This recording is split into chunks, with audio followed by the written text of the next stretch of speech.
नमस्कार. महाराष्ट्र समाचार न्यूजमध्ये आपल्या सर्वांचं स्वागत आहे.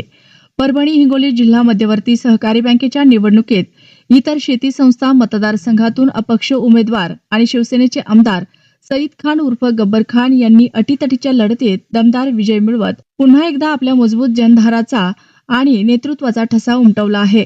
सोमवार दिनांक 20 जुलै 2026 रोजी कल्याण मंडप येथे झालेल्या मतमोजणी अत्यंत रोमांचक ठरली.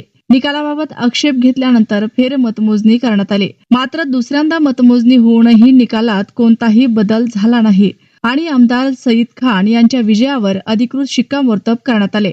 अलीकडेच विधान परिषद निवडणुकीतही मोठ्या मताधिक्यानं विजय मिळवणाऱ्या सईद खान यांनी आता डीसीसी बँकेच्या निवडणुकीतही विजय मिळवत सलग दुसरे मोठे राजकीय यश आपल्या नावावर केलं आहे.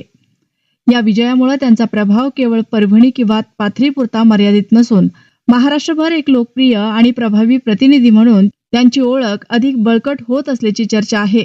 यावेळी बोलताना सईद खान म्हणाले की जनतेनं माझ्यावर जो विश्वास दाखवला आहे त्या विश्वासाला पात्र ठरणं हीच माझी सर्वात मोठी जबाबदारी आहे.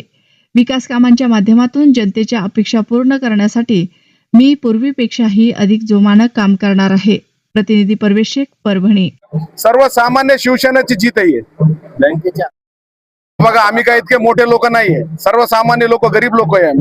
आम्हाला लोकांना निवडून दिलं. आम्ही काय अध्यक्षासाठी उभा नव्हते. आम्ही सर्वसामान्याचे लोकांचे प्रश्न याच्यासाठी मिटण्यासाठी उभा होतो. आणि आता आमच्या विरोधात इतके लोक होते त्यांना साकार करते का? अरे, आम्ही सर्वसामान्य लोकांचा, गरीबाचा आशीर्वाद घेऊन राजकारण करतो महाराष्ट्रात. आज बघा, गोरगरीब लोकांना आम्हाला मतदान केलं.